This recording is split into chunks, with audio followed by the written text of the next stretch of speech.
Okay, just one of my resume notes that I usually put up here during the day.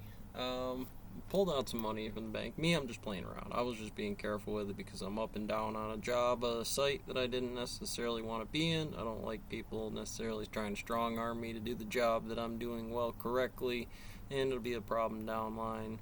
They didn't want to talk about in the office, and I didn't bring it up, and I wasn't about to anyways. I kind of got to be that wall force because you can't let people walk over you. It's one of those things about sites like that. For one of them, one of these guys right here, we'll get to. I know, slow. If I could just pull it out of my pocket and give it to you, give it back to you in a couple of days if the interview goes well over at Cobble Skill. End of the day review here. Trying to get that with Salty.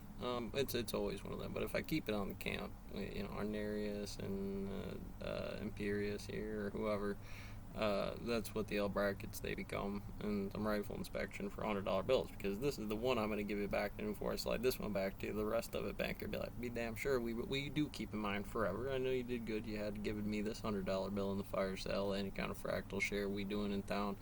About one of those numbers you should find useful. Maybe you don't fractal this one a little different because you could put it behind a piece of glass and just hang it up in the office to be like, am I really thinking standard model Mason here? Am I doing the pack and the scales, rock, the exoponent, the logarithms of the jump test, the run setup test, crunches, crosses, negatives, and any kind of O-type black body problem for the run speed there, the jump, anything, because you got 1 hour. Right, and that's going to be FX for 15. It's actually 120 and an 8, but taxes, 9.8, and the rest of it's going to chew you down to about 100 a day. FX on the standard model, up, down, spin, charm. So let's get Brian into this. Brian, that works.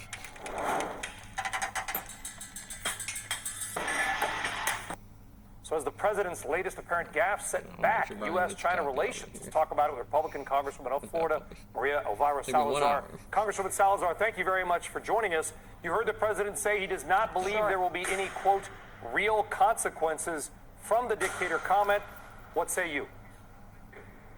Well, I think that Biden should have said not only that he was a dictator, we know that Chairman Xi is a tyrant.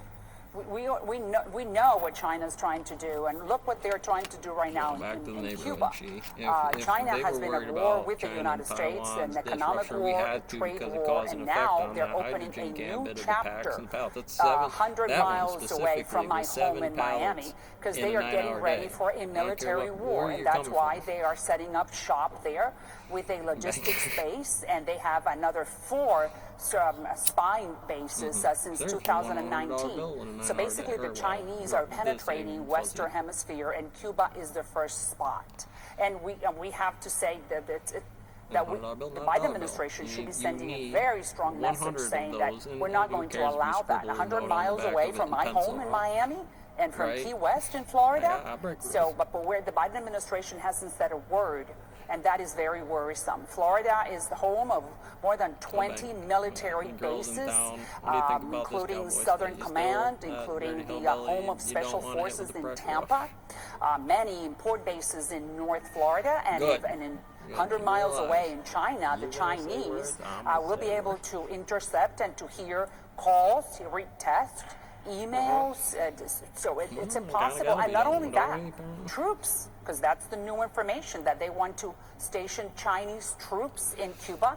And unfortunately, the Castro regime is always trying to lend itself and to give the platform for those who want to destroy the American country, the American culture. A dictator is defined as somebody who assumes power by force and/or rules with autocratic rule. And we could agree, perhaps, that President Xi Jinping may fall along those lines. I'm sure there are plenty of people watching and listening to this program, Congresswoman, who might agree with the comment, but is the comment smart when you're trying to negotiate, to your point, what's going on in Cuba and this Taiwan issue, which only appears to be getting a little more tense by the week?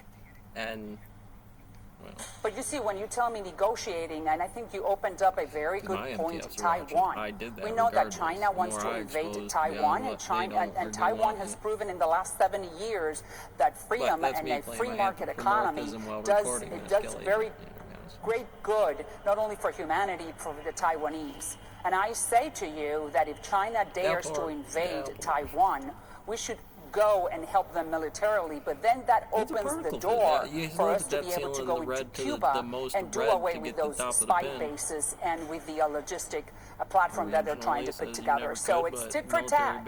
Don't mess with Taiwan, because then we can go into Cuba. Yeah.